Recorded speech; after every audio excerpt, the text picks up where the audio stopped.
What's up, guys? Thomas Mott here alongside Josh Davis. Welcome to the Wednesday Link Live. And on a week, we should be talking about a playoff matchup, and I'm sure we will at some point tonight, Josh. It seems like the coaching carousel, especially in Philadelphia, even though nothing technically has happened, it's all starting to heat up a little bit here, huh? Yeah, it is a little bit. We've got a couple different names, obviously, but naturally with Brian Johnson and the head coach possibility, it's really unusual. But you're right; it's heating up as far as potential candidates. Um, I mean, my initial reaction whenever I saw the report come through of like, "Hey, Brian Johnson, Carolina Panthers, you want to consider him for Right. an interview?" Is hey, Brian Johnson's the best, like he's been phenomenal. There's no mistakes. Go ahead, hire that Take guy. him. Like he is your next candidate. Absolutely, he's going to be great for Bryce Young. Um, if you were to just make the jump, I don't know if it's just like a what is it? Is it the Rooney Rule? I think that's what it's Could called, right? be. So Yep. maybe there's some deal going on there, but at the same time, it's like, wouldn't that be the craziest jump to talk about a guy that's quarterback coach? You 1 year and an offensive coordinator, and I mean, I don't know of anyone who's been pleased with him in the offensive coordinator role. And then all of a sudden, you just vault yourself to a head coach. Panthers are crazy. Tepper's ridiculous. That organization is Yeah. lots of concerns there anyway. But it's weird. It's unusual. But if it frees up a spot, then hey, there you go. Now we have to find an OC for ourselves. I think we're going to be finding one anyway. So maybe he needs to start looking. Yeah, there seems to be this whole idea that, well, if Nick Sirianni is running the show, then Brian Johnson and the genius offensive coordinator that he is being kind of suppressed. And so he goes to Carolina and he can be himself and be free of this vanilla offense that can't read blitzes that Sirianni likes to run for some ridiculous reason. It is one thing that nobody's talking about with this, though, because every comment I've had on my show today is, like, let's go, get him out of here. This is great. And I'm all for it, too. Like, I want him to leave. I'm definitely of that overall assumption. But who are we replacing him with? Like, the defensive coordinator job to me is a lot easier to replace. There are a lot of defensive minded head coaches who are being fired in the modern NFL because most people want offensive minded head coaches. And so you're going to have shots at guys like Mike Vrabel, even though I think he's going to be a head coach somewhere else. But there are plenty of defensive minded guys who are going to come to the open market. There are not a lot of offensive minded guys who are going to want to be offensive coordinators. They're going to want head coaching jobs. You're talking about, obviously, Ben Johnson. He's not going to be an offensive coordinator. You're talking about the guy from the Houston Texans. He's not going to be an offensive coordinator. We're going to get some no-name guy that none of us have any idea who it is. Genuinely. Like, whoever, whether Johnson goes to Carolina or not, the next Eagles OC will be somebody you and I probably have never even heard of. We'll have to do research on him. It's going to be wild to see if this Yeah. young blood is going to be good or not, because they're not going to replace, if they keep Sirianni, they're not replacing Brian Johnson with a name that any of us will truly recognize, albeit maybe, in some distant, like, yeah, I guess he's the quarterback coach for that person. It's going to be very interesting. Yeah, it definitely is. I'm right there with you. And I've got a show coming out probably hopefully later tonight that are going to talk a little bit more about, potentials of that and reasonings. But yes, as far as like the the idea of for one, I guess who that's going to be, right? So you're talking about the potential names there. It's a question of like there's a lot of yes men that we've seen naturally, right? I mean, because you've got Howie Roseman and he meddles at times, and how much is he involved in certain situations? How much are his decisions versus not? Yeah. So there's a question there too. But then also you talk about it of like is Nick's going to be still around, right? Is he going to be sticking around? Are you having to get rid of Nick Sirianni also? Because again, this is like back and forth, and I don't think it's a 50-50 split even. I think it's I don't know, like 60-70%. It feels like the polls that I've seen of people posting stuff out there, it's about in that range of Sirianni's Yeah. on the hot seat and he's coaching for his job Monday. So, we may even just be talking about you're cleaning the house. And if that's the case, you might have a little bit more of a recognizable OC because, you Right. got a guy that might bring his regime. But otherwise, I'm with you. Either it's going to be a no name or the only other one. And shout out to Anthony DeBona of Outside the Birds. Like I saw him post it. It makes some sense. I don't know that I'm in favor of it, but a Frank Reich, because if you're sitting here from the outside looking in, like I don't know that I'm an offensive coordinator as great as the players and talent are. The optics don't look that great whenever Sirianni, No. assuming it was Sirianni's decision, but that Sirianni says, "Hey, Desai, sorry, like I'm going to pull the plug, before we even get a full season in on your play calling." And you also see that it is like Nick's on the hot seat. This might be his last season. And well, if this is his last season, that also means it's your last season as the OC. Very unlikely that you would come in, Nick doesn't survive the year, but then they'll say, well, we'll keep you around as the OC. So it almost feels like it's one of those that you bring in someone who, is trying to find the next gig, doesn't necessarily have to be long-term, but has ties with Sirianni. And in that sense, Frank Reich, that makes sense from that side. But again, I mean, if you go back to like schematically and what he does, I don't know that I really want Frank Reich there either. So you're really in between a rock and a hard place. I don't know if it's great.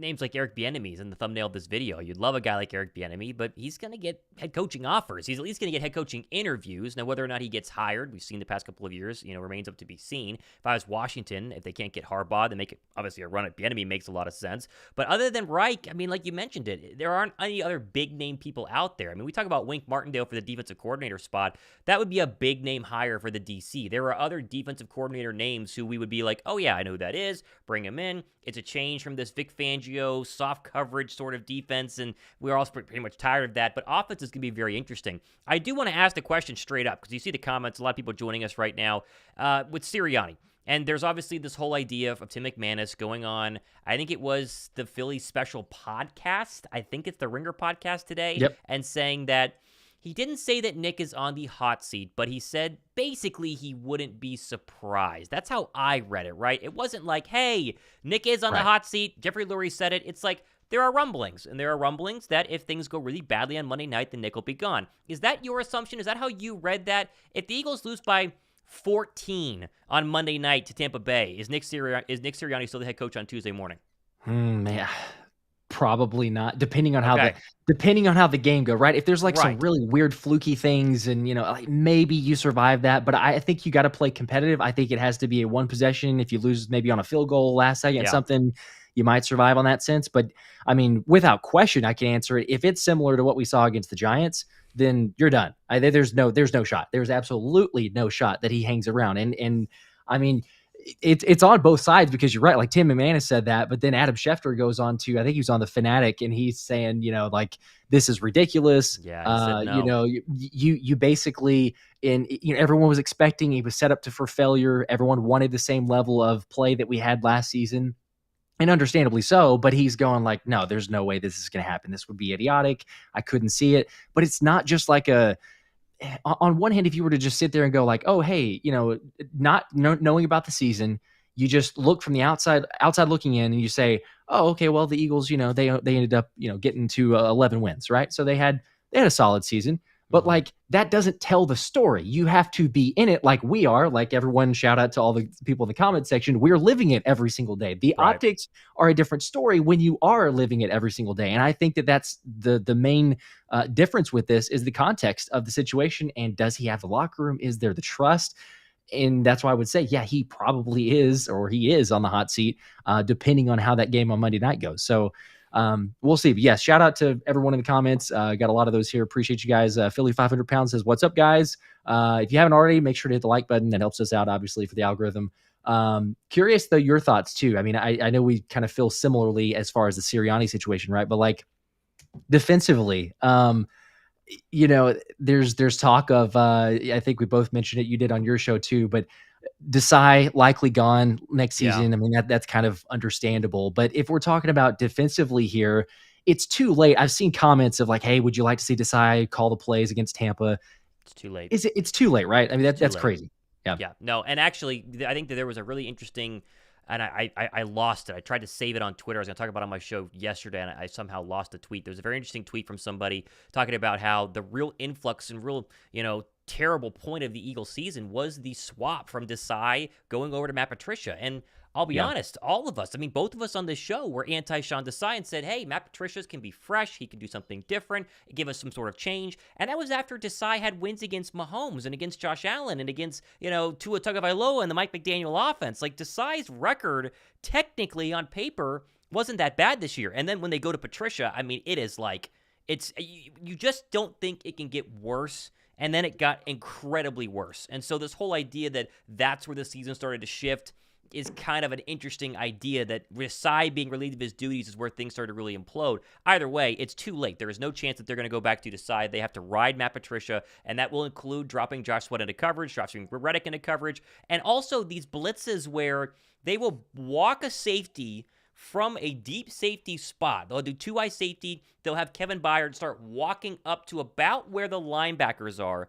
Then the ball snapped. Then he's blitzing from 6 yards out. And they never get home. And it's all this weird stuff that Patricia does. I think he's never going to get a DC job again. I think this, month and a half has basically ruined the rest of his career. But to go back to the original question, there's no way Desai comes back. They got to ride with what they have right now and hope and pray that Cunningham, week 2, being healthy, and Darius Slay coming back is the big key difference, because Philadelphia 10-2 with Darius Slay. They've lost all these games without Darius Slay. I don't know if he makes that big of a difference, but it's something, and we got to hold on to something, or else the defense is going to keep getting worked. And listen, the Bucs have weapons. They're not a good team overall, but they have some serious weapons who could really rip into a defense that looks as poorly coached as Philadelphia's been the past month. Yeah, you're right on that. It's one of those things too of like, I'm with you that you've already damaged it so much. It's certainly with, Patricia and who knows where he's going to land or if he has a shot after that. But It's infuriating, but it's also crazy too that you would just be saying like, hey, we've got a linebacker essentially, right? Like a Zach Cunningham coming back, hopefully can do some to help. He should. He's been solid. And Darius Slay, like that's the hope of, you solidify something and find a very small amount of success. You don't need much on the defense, but something. But it's just, I hate that we're in this position, because I get it. You said it, but I was on the same boat of like, I felt like it'd be better. I felt like a change. Hey, you know what? This could be good. You're gonna get some differences. Obviously, it's still gonna be the size scheme and all that. They're gonna try to run the system, but maybe it'll be better. And sure, Desai was abysmal in the last couple games before he got relieved of his duties. But at the same time, you could at least argue now it's like, well, those were solid teams. But now Patricia's going up against these squads of he's got the Giants, he's got the Seahawks, he's got the Cardinals that are just shredding him. And so, it was the later portion of the Seahawks game, I should say. I mean, that's worth mentioning. Yeah. Early on, it looked like, hey, maybe this will be all right. And then it's been worse. So there's that. There's questions of, you talk about Sweat and Hassan Reddick. Like, I'm all for get your guys in the best spots. I don't care really as much about what the analytics say. And it angers me so much to see that. It also angers me so much whenever you talk about like the safety, as you mentioned, the delayed blitz. You see it coming from a mile away. And as soon as they see that, teams automatically, they go, all right, hey, we're going to throw a slant right here because we know exactly where it's coming. You're telegraphing it, and there's no way. The thing, too, is the pass rush has not been great. All the phases have not been great, but it's complementary football. And from the 3 phases there, it's like they're all playing their own version of the play call. There's not any sort of symmetry there. There's no fluidity in that. And so teams just pick it apart. They go, hey, you know what? We don't have to take a 5-step drop, because Philly defense makes it so easy that as soon as you get up to the line of scrimmage, well, there's the opening. You just take advantage of it. So I'm with you. You got to have so many different changes. And again, that brings up the question is like, who do you bring in? Who for the OC, but also for the defensive coordinator? Because I think it's kind of proven it. You could have a just very average, and maybe that's like being generous or generous here, is you could just have an average OC and do solid. Like, there's enough playmakers on this team. To me, defensive coordinator is more important. You got to have somebody who would come in, change the identity, change the morale, scheme something up that's going to work. And, that's, I don't know. Is there a favorite there as far as the defensive side? I know it's lots of other candidates. It feels weird to talk about that when you have playoffs coming up, but where are you at? Well, I think Wink would be a differentiation from the norm. And the norm has been in Philadelphia ever since Jim Schwartz left, is that they're going to rush 4, they're going to drop 8 or 7 into coverage, and they're going to, force you to beat them underneath. And the problem is that teams do just do that. They just go on, 11-play drives. They go right down the field. Their quarterback faces no pressure, and it's very, very simple. I would like to see something different, but it doesn't have to be Wink Martindale. It can be anybody out there who's about to be let go or trying to find a better job. Philadelphia is a springboard job. We've seen this. I mean, they've proven to be a springboard job. If you go to Carolina as a defensive coordinator, there's no guarantee you're going to make it out and become a head coach. You go to Philadelphia with a core that the Eagles already have, with the cap space they're going to have next year, the draft picks, obviously hitting on a bunch of draft picks, most likely this past year, including Jalen Carter and Keely Ringo and Sidney Brown when he's back from his ACL injury. This is a place where you would want to go. And so I expect a name like Jim Schwartz, not Jim Schwartz himself, but a name of that caliber, a former head coach turned defensive coordinator who's trying to kind of work their way through getting back to that spot. And a guy like Brandon Staley's name pops up, who was a very good DC, didn't make it as an OC. I think that's kind of the expectation. My real question is going to be, if they let go of Sirianni, who's the replacement? And Mike Vrabel's name is being tossed around a bunch. You see it in the chat. You got it in the comment section. I talked about it yesterday. Vrabel is fascinating, but I can't justify hiring a defensive-minded head coach. And you can say, well, he made it to an AFC title game, and he made it to the playoffs. The Tennessee Titans were never great under Mike Vrabel. They never scared you under Mike Vrabel. Like, even in the AFC title game, they built a lead against the Chiefs and then got blown out in the end. They were never a powerhouse in the AFC. They were kind of the forgotten team because they play in the AFC South that beat up on a bad division, made it to the playoffs, and they were going to give you a one and done, maybe two and done. It's like the Matt Schaub Texans back in the day. I'm out on Vrabel as an offensive coordinator. I'm out on Bill Belichick as an offensive coordinator. You look at his draft picks the past 3, 4, 5 years, it should be a no-brainer. No team should want Bill Belichick post Tom Brady. You've got to go find somebody who is an offensive mind, who comes from an offensive coaching tree that has some sort of merit, and who can convince the Eagle organization, Jeffrey Lurie, and the fan base that they can maximize Jalen Hurts, A.J. Brown, Devontae Smith, and that offensive line. That's the whole selling point. I will take Jalen Hurts and turn him into the best quarterback in the league. Not a top 5 quarterback, the best quarterback in the league. I'll make A.J. Brown the best receiver in the league. Not top 3, the best receiver in the league. It is a blank canvas with some of the most high-quality paint you could possibly hope for. You just need someone to move the brush around, and that's the big selling point here. Now, quickly on Harbaugh, because you got to at least bring him up because he will go to the NFL. Harbaugh is interesting for one small point, and that is the fact that he probably doesn't want to go to the AFC because he didn't want to face his brother multiple times a year. The NFC makes more sense, and I thought Chicago was kind of the home where I would send Jim Harbaugh because you have the first-round pick, or the number 1 overall pick. You get Caleb Williams. You can kind of build a lot there with a lot of cap space. But the Bears are not firing Matt Eberflus as of yet. They cleaned out his staff. They didn't fire him. Yep. And so if Chicago's not the place, the only other real actual openings are Washington, which is total dysfunction and really not a great fan base because they've been very disinterested the past couple of years. And then I guess if Sirianni's let go, if you got to pick NFC teams, it would be Philadelphia if there's an opening there. And you ask, would Jeffrey Lurie do it? He did with Chip Kelly. He did with Chip Kelly. Now, I'm not saying that it's going to happen. We're talking about a 1% chance. But if there was a dark horse for a guy like Jim Harbaugh, Philadelphia, to me, would be a place that could actually make some sense because other AFC places, because you got to play the Ravens and you got to play the Mahomes, don't make as much sense if you actually are Harbaugh. He comes from an NFC team with the 49ers. I think Philadelphia would be at least interesting, again, if you get blown up by the Bucs and if Sirianni's let go. Yeah, I wouldn't mind having Harbaugh. It's just, and it comes back to, I guess, part of what you said there. It's like, I think that there's a Howie element and there's a Lurie element to it. That is Harbaugh going to be the right guy for them? Is he going to be, in a sense, is he going to be the yes man? Like, is he going to be all right with them getting into the affairs and micromanaging a bit and dictating kind of what he needs to do and run? Because it's no secret, obviously. As far as much as they paid Jalen Hurts, you said it there. You're spot on as far as like it's in my mind. I agree with you. It's got to be an offensive mind as much as you might. I like Vrabel. Personally, I don't think that he's necessarily the best fit from a Philly standpoint, but I think overall, just all right. Hey, you know what, Mike Vrabel.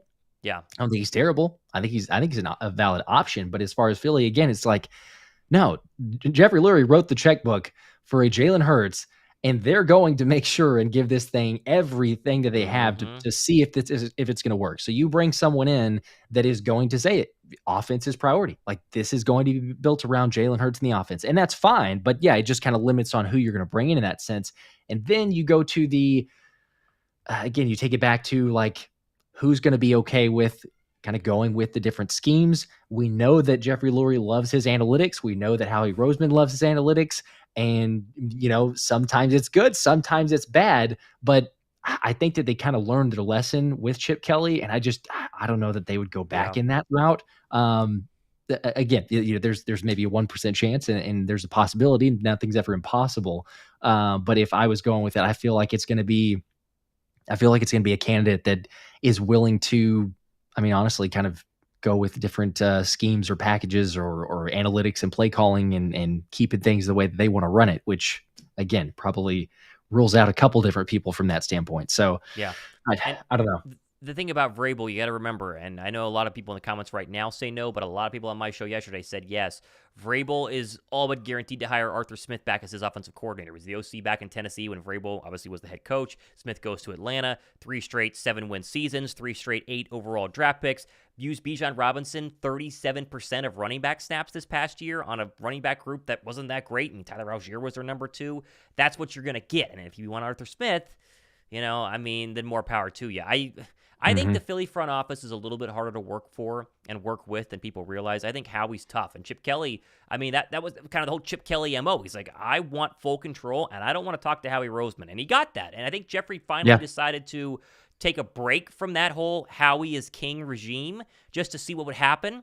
And it obviously, fanned out and was terrible. And then Howie rebounded with the Doug Peterson hire. They built a Super Bowl championship team. But I do think that going forward, the idea that some big-name guy would roll in here like a John or a Jim Harbaugh, if Howie's still there, to me is very, very unlikely. And so you go through a list of no-name people. I mean, I'm blanking on the Houston Texans offensive coordinator name, some young 30-something-year-old guy who's been a quarterback's coach and a wide receivers coach and worked his way up in the Kyle Shanahan system, essentially, or the Sean McVay system, or whatever system you like, the Matt LaFleur coaching tree, comes to Philadelphia. He's a yes man, but he has great offensive ideas. That's who you would go ahead and get there if they go ahead and make a move. And, I mean, we get to a super chat here. We don't know who we are. On D, do we pressure team? Can we rush forward with zone behind? Press man, blitz packages? Are we run first team with deep shot routes? RPO, short passing game? WTF? Exactly. Whoever comes in has got to give us an identity because we had one seemingly last year, and now we absolutely do not have anything close to it.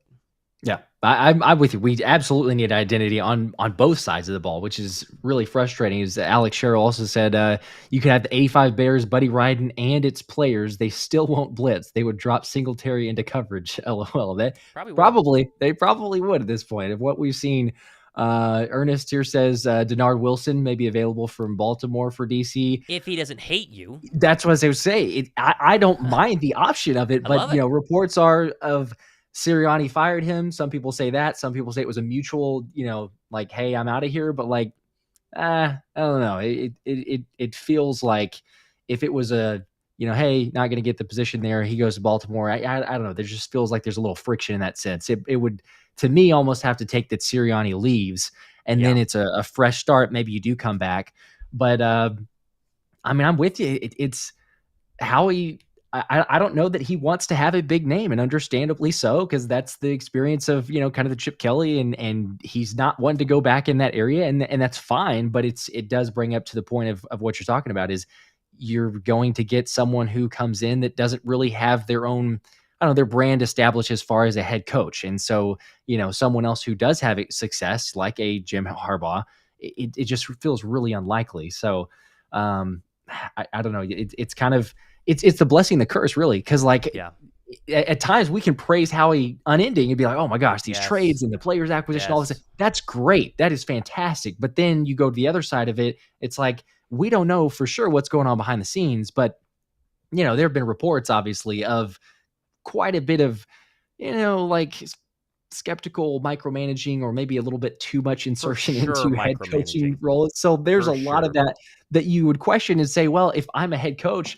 even if it's just kind of a little bit of rumor, a little bit of hearsay, it eventually adds up. There's a common denominator there, and that's whenever Howie's getting involved. And so sometimes it benefits, sure, but there's another time that it's detraction, and I just don't know that you have it for candidates that are lining up to say, oh yeah, for sure, I want to go into that. That's probably why too.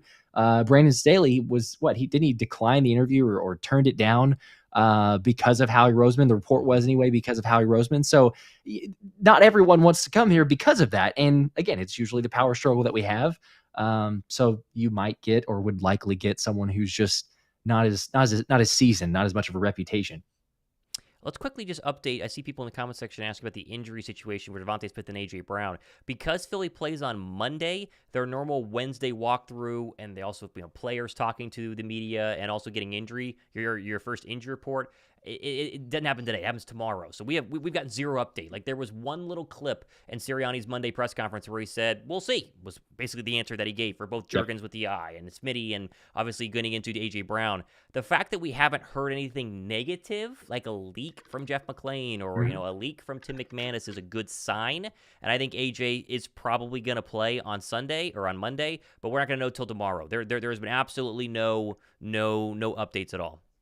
Yep. I agree, though, with no news is good news, probably, hopefully. Our fingers are crossed, and, it's already difficult. I'm kind of surprised that the line it opened, I think, at 2.5, then it went to 1.5, and it's up to -3 for the Eagles. I figured it would actually go lower than that. But hey, there's enough of confidence, I suppose, in Vegas for the line of -3, but there's the only way that happens. The only way you have a shot is if AJ's healthy enough to play and Devontae's healthy enough to play. So, hopefully you get those guys back. There's this whole idea that Philadelphia has been, holding out until the playoffs. They've been, being vanilla. They've been checked out. Dallas Goedert talked about that in his press conference. He kind of clarified things today, obviously during his WIP Wednesday interview. But there is this thought, I think, and I think Vegas echoes this, that Philly on paper is the much better football team. Like, on paper, you look at the Bucs and the Eagles. I mean, goodness gracious, Philadelphia should... last year's Eagles would beat this Bucs team by 21 on the road. Yeah. In a wild card game, right? And it's the same basic roster, if not a little bit better, a little bit worse, however you want to say it, right? But if you get the Eagle game versus the Giants, then they should lose this game 100%. But I think Vegas is holding out this idea that Philadelphia has enough captains, enough old leaders, guys who have been there forever, like Fletcher Cox and Jason Kelce and Lane Johnson, even A.J. Brown being a savvy veteran in the NFL, that they're going to get it right for at least one game. Now, it does get interesting, Josh. If they find a way to get through what is a very winnable game against the Bucs, except for the Eagle team we've seen the past couple of weeks, right? Take the past couple of weeks away. The playoff path can be very easy. We all expect a wild card upset besides Philadelphia, right? Green Bay at the Packers. Green Bay has nothing to lose. They have the hottest quarterback in the NFL right now, 18 touchdowns, 1 pick for Jordan Love. And then the Rams. Everybody's taking the Rams over Jared Goff on the road back where Matt Stafford used to play at Ford Field.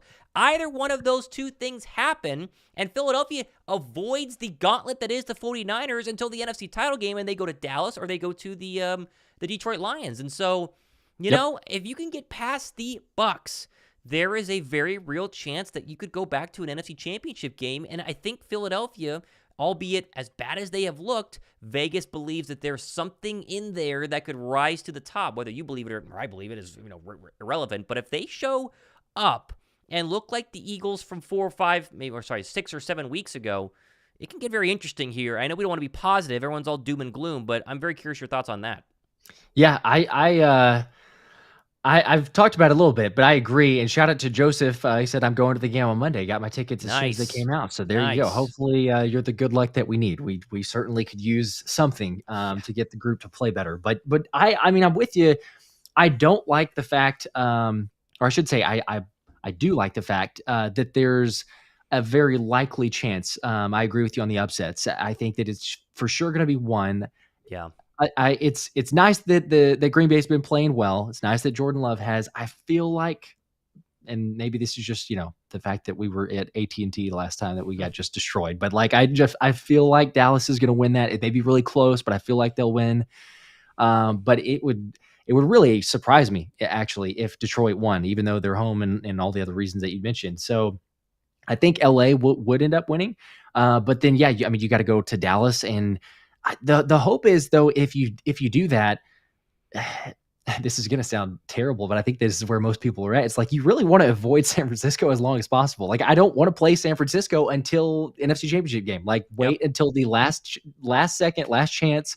Maybe you get enough of a momentum because I'm just not confident. I don't know that anybody is as far as where you have. I mean, we don't have any traction. We don't have any sort of confidence really going into the playoffs. Yeah. So maybe you build that, you win on Monday night. I think that there's a chance that we can do that, but I've been so optimistic. I've been so trying to be positive and spin it for so many weeks now that at this point I'm like, Me too. if I had to force, if I had to just make a prediction, I think I'd just say Bucs because I've been let down so many times that there's nothing they've proven to me or showed. As much as I want to believe that, okay, you know what? Hey, playoffs. Jason Kelce could be his last, likely be his last playoffs. Yeah. Fletcher Cox, BG, all these other guys, like getting up for this game. Hopefully you see something, but still, I'm kind of on the fence there. However, hey, you win one. Sometimes we've seen this. We all know it. There's all sorts of teams that you do get on a good rhythm here and you build the momentum. And yeah, if you're going to Dallas, even though it would be difficult and tough, it's a team that division games are tough as it is. You got a playoff. Does Dak Prescott, does he show up in a divisional round? Does he not show up? That there's questions there too. And so anything could happen, but I think it does start with that first one naturally. And I feel like it's just the question that we're all asking and we continue to ask is like the group says the right thing week in and week out for the last 6 weeks. And Yeah. I mean, it's hardly anything. What do we see that changes enough to sit there and go like, oh yeah, there's enough confidence here where I could see us, not only winning, but could we win in any sort of comfortable fashion? And I don't know that I see that. Yeah, I mean, the problem is that the Bucs aren't good. The Bucs have a couple of good wins. They have a good win against the Packers a couple of weeks ago. That's kind of their one claim to fame. Baker Mayfield dealt with a rib injury a couple of weeks ago. He had some sort of an ankle problem. Only put up 9 points against the Carolina Panthers last week. I know people like to announce that that's a top 10 defense in Carolina. Okay, but they've been crushed every single game. It's a very beatable football team, and I do think Slay turns the needle a little bit. I know we get into Slay and the fact that he's no longer elite. He's a little bit washed up. He can get beat a little bit. He tackles poorly. Still the best cornerback we have by far. He's probably the best defensive player outside of Hassan Reddick on that entire defense. He's got to turn the needle a little bit. And if you can slow down Mike Evans, then it's just Chris Godwin. And I don't say it's offensive to Chris Godwin, but he's not, Tom Brady's Chris Godwin. He's definitely aging Chris Godwin off the ACL injury. And so I think Philadelphia has a big chance here to get right. And like you said, if you get that ball rolling downhill and you get some momentum, by the time you would get to an NFC title game, you'd have a win against the Tampa Bay Bucs, a win against the Dallas Cowboys or Detroit Lions. And then, after a 2-game winning streak, you'd face the 49ers, but you got to get there first. So we would definitely have to see how that is going to go. Philly 416 says it's possible, but the Eagles must do a 180. We've been waiting since the Buffalo game, which is true. Again, they have to prove it to us, but the only way to do that is to go out on the football field. And you mentioned the Buffalo game. Geez, we would take the Eagle team from the Buffalo Bill game right now. I mean, over anything out there on earth, they were incredible. That was the last time Philadelphia looked somewhat even relevant. I mean, right now they look like a bottom 3 team in the league, like genuinely a bottom 3 team in the entire league. Carolina, Philadelphia, at the very bottom. But when it was Buffalo, and even when the second half against Kansas City, that was a real football team that would scare a lot of people, especially coming into their place. It's just a matter of, can you get it back? I mean, I really don't know. I really do not know what they are going to do at all.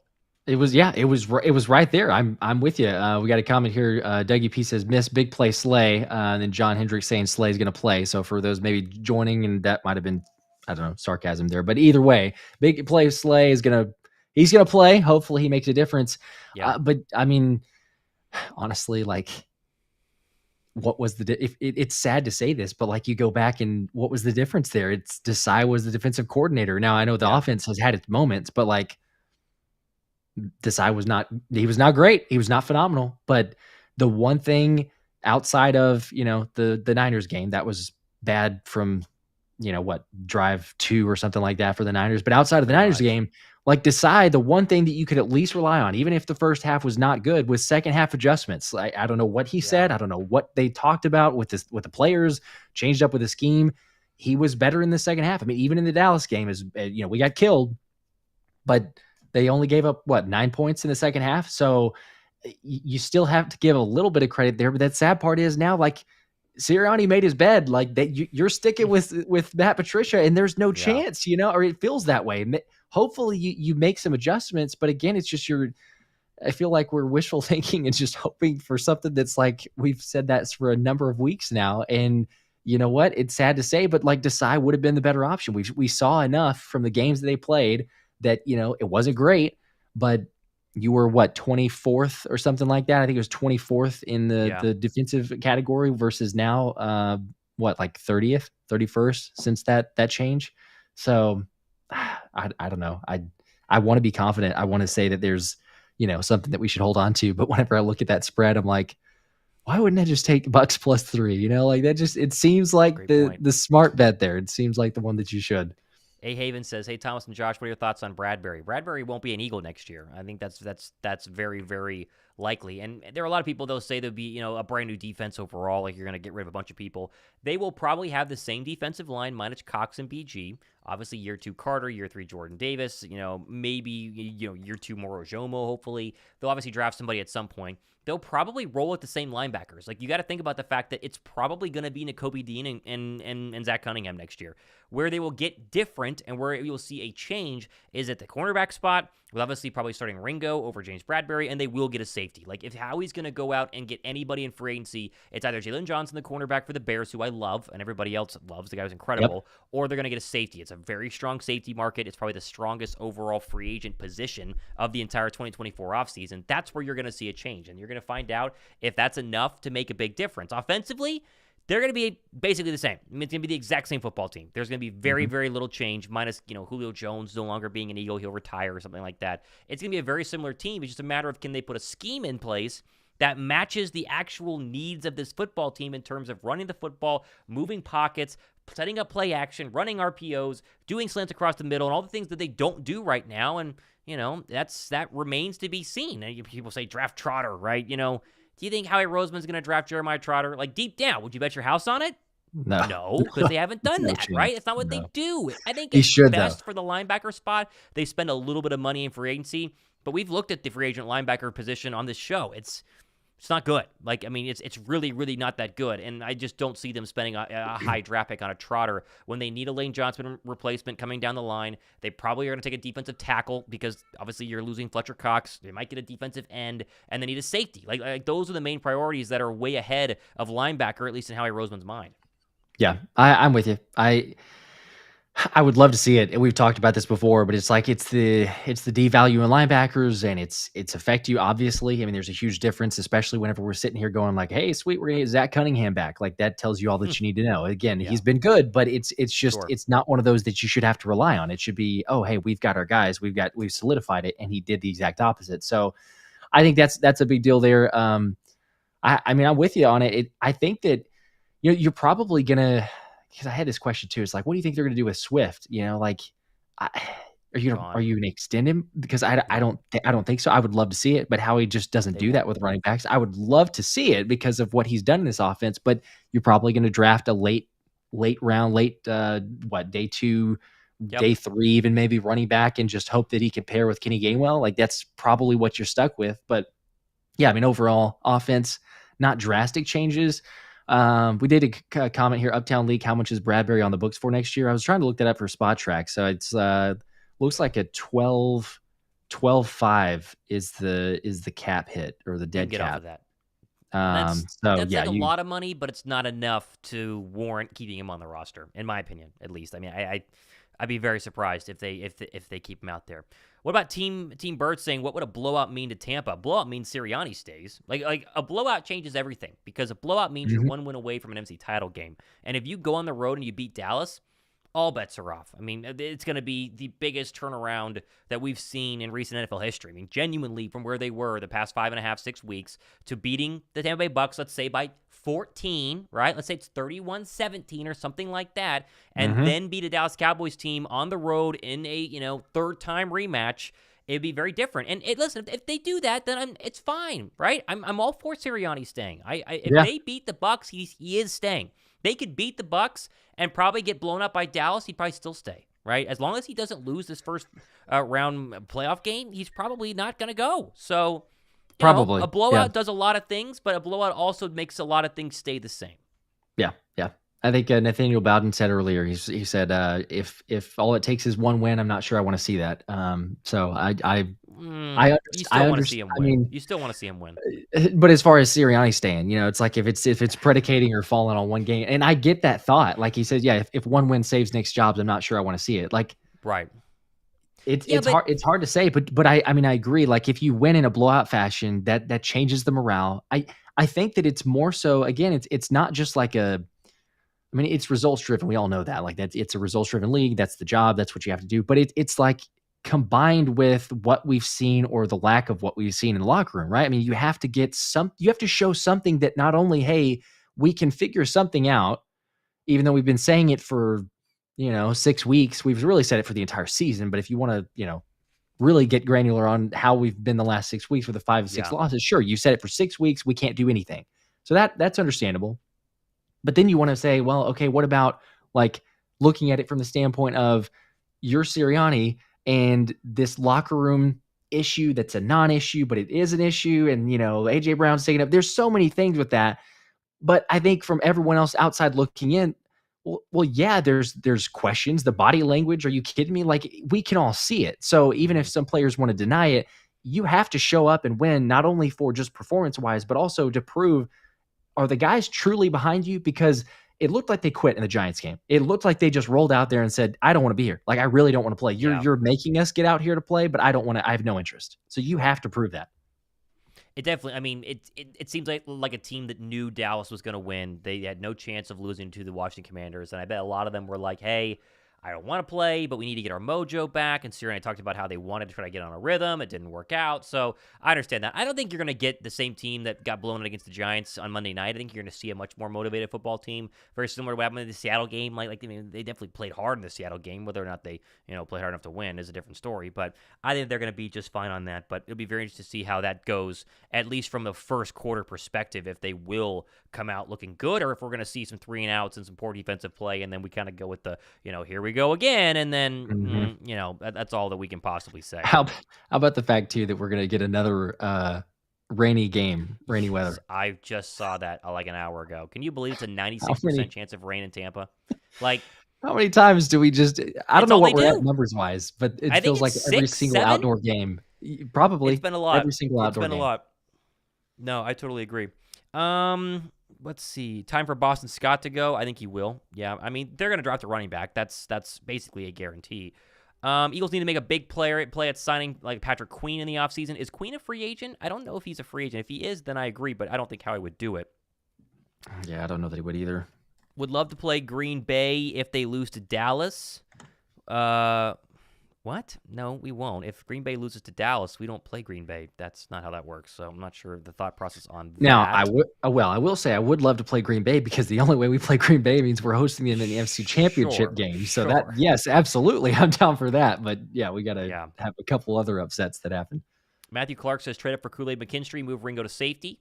I mean, Ringo's been fine at corner. I don't mind Kool-Aid McKinstry either. It's a very strong draft class, and the one pet plus for Philadelphia, regardless of where they pick, whether it's 18 or 31, right?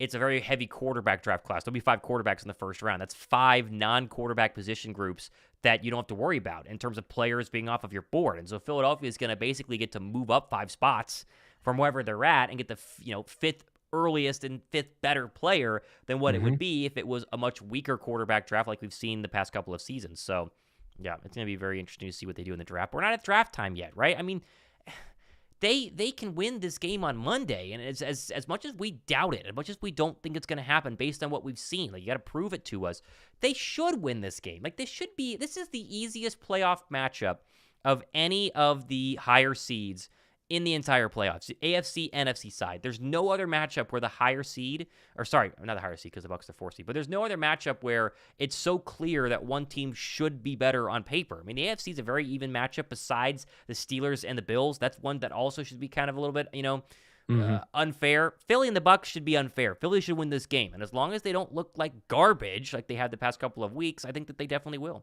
Yeah. I think so too. I think there's a chance that they can get it, but it's again kind of holding out just the skepticism of what we've seen the past several weeks. It makes me question. Shout out to official Exo Swiper, said Josh Davis, what's up, Philly fan? What's up? How's it going? Ike Love actually commented back here, said, I mean, if they beat Dallas. So I think he understood the comment of Green Bay and Dallas. But I see. Yes, we understandable. But what'd you make of Chris Long's comment too? I mean, is it better, you think, that we're playing on the road? He was saying, like, essentially it's he doesn't think the team could handle the pressure. It'd be bad. They would I think, what did he say, like piss down their legs if they started getting booed or something like that. So boos, yeah. I mean, it's not encouraging to hear. It's kind of sad if you would rather play on the road just because you're scared of your fan base booing you and the pressure that's going to be there. But I think that there is some correctness to it. I think it's much easier to go on the road to Tampa. Tampa's one of the worst home advantages in the NFL. It doesn't exist, right? There are going to be a lot of Eagle fans in green at Raymond James Stadium. Like it's how it was week 3. It's how it's going to be this week. The Buck fans know. Buck fans have watched 7 losses so far this season. It's a team that almost lost the NFC South by losing to Carolina, and then the Saints beating the Falcons. Like it's a team that's not going to scare you in terms of crowd noise. Philadelphia should be just fine in terms of that standpoint. And sure, maybe going on the road the first round's the right thing, but I'd much rather go home to play Dallas. Much rather go home to play the 49ers. Oh, yeah. And they can't do that because they messed around the past 6 weeks and kind of pissed down their leg, if you will. Yeah, which is infuriating, but yeah, that's where we're gonna be at. Ryan says, "I wonder who will be the new center if Kelce retires." That's Jurgen. Cam Jurgens. That's a given. Steen will be draft right somebody else, guard. but Jurgens will be center. Dickerson, Mailata, and then you will need to draft the Lane Johnson replacement because Lane's final year will probably be 2024. I know he's under contract for more than that, but that's the guess. But Steen has proven that he's going to be just fine. In another year under Stoutland, another offseason under Stoutland, he'll be just fine there. Jurgens has proven to be obviously a really good center, obviously in college, drafted to be the replacement. The offensive line is going to be 100% just fine. The issue is going to be coaching and scheming, and we see this, right? I mean, you just take half the teams in the NFL, the ones who don't make the playoffs, and you look at their scheme, you look at what the kind of stuff that they run, you can instantly go, oh, it's not creative enough, doesn't work out. You can make the argument that Miami, with Tua at quarterback, who is very shoddy, looked really bad in the second half versus the Buffalo Bills on Sunday night, is being elevated by the scheme that Mike McDaniel runs. I mean, it's just too common in the NFL for bad quarterbacks to be elevated by good coaches and good quarterbacks to be degraded by bad coaches. And I think you're watching one at least happen right now, whether it's Johnson's fault or Sirianni's fault with Hurts. And yet, despite that, Hurts' numbers are still pretty darn good. They're not bad. They're just not where they were last year when he had a more legitimate voice in his ear in Shane Steichen. Yeah, he made it easier. You're right. He had a legitimate voice and helping him, whether it was with the reads or whether it was pre-snap or what he's seeing on the field. But there's something with the checks that was getting versus that he's not getting now. And again, I mean, play calling just in general is not helping him.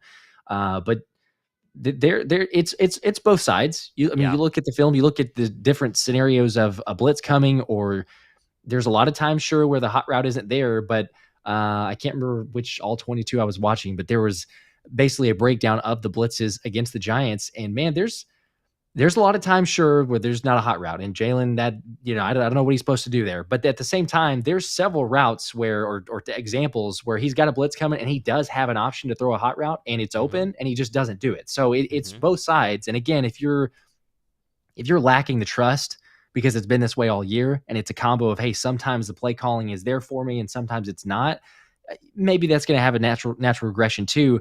But there's also the part of Jalen's missing it, and Jalen maybe is not, I don't know, maybe he's not checking into it as often as he should be. So it's a combo of those. You got to get somebody who's going to be more comfortable with. And again, it's like, I think I said it once before, but it's like the way that you have, what we had with Shane Steichen here, I thought it was good, but you just don't realize how good it is until you lose something. And then you're like, oh, wow, that was actually much better than what I assumed it was. It was pretty good. And it was phenomenal. So I think that we drastically missed that. The hope would be if and when, and it's going to happen, but if and when Brian Johnson leaves, that then you have someone that can help coach and groom. Because I don't think that Brian Johnson is bad from like a quarterback's coach standpoint. I think he's fine at that role, but you're going to ask him for play calling. I just don't know that he clearly hasn't proven it, but whether it's a little bit of, hey, Sirianni's not letting him run certain things or dictate, it just doesn't feel like there's the same unity there. So I'm out on that. You got to get somebody else. What was the comment I just saw? What did Brady learn? What did Hurts learn from Brady in the offseason? Surely it was audible on the blitz to go to all go routes. It seems that way, even though, it is what it is. Watch Jason Kelce's pod. Listen to Jason. He will tell you plays are called. Yeah, he said that on WIP yesterday as well, but he's a little bit different than that. Subi, can you guys rank the playoff teams' quarterbacks or Eagles-related ranking offense, defense players this year? I don't know if we can do the entire ranking, but I think we both agree that the best team in the NFC is the 49ers. The best team in the AFC is the Ravens. It's not that hard. Yep. But it will not be Niners and Ravens in the Super Bowl, I don't think. I think one of them will be upset. I think the higher likelihood is that it is the Baltimore Ravens due to the AFC being more quarterback saturated. They got to play Mahomes. They got to play Josh Allen and such. But it'll be very interesting. Yeah, I agree with that. I think they proved it on one game with the Ravens, but I think they probably are the better team. But like you mentioned, it's like the schedule itself. They got to go through probably a little bit more of a difficult, I don't know, difficult competition, difficult schedule. Could get upset. Curious to see too. Like again, it always changes because sometimes hey, you got incredible teams. They play awesome during the regular season, and all of a sudden something happens with playoffs, and you just have players that don't rise up to the expectations. But like Lamar Jackson doesn't have the greatest playoff record, as we know. So does he throw a couple picks? Does he cost him a game? Does he get into that situation there? We'll see. And I guess you could make the same argument too for like a Brock Purdy, as much as he's been on for the most part, and Shanahan sets him up. The offense does help it. You talk about like offenses helping a quarterback look better. If Purdy, I said this yesterday, if Purdy was in Philadelphia, he wouldn't look as good as Jalen does right now. I'm sorry. The things that the lack of what they're giving Jalen and he's having to create on his own, there's no chance. So again, Purdy's done fine. He's done good with a Shanahan offense, but it's still a question of too, like, hey, are you going to get the Purdy who's been efficient, or are you going to get what was it? He had like 4 interceptions against Baltimore. You're going to have him throw the ball away a couple times. I don't know, but it depends on what level of pressure, if you can get to it, like we've seen. But that's always the great part about the playoffs, again, because we get some upsets. Hopefully we see the Packers beat Dallas. That's probably the main upset that I'll be watching before we get into Monday. But yeah, hopefully we get that one.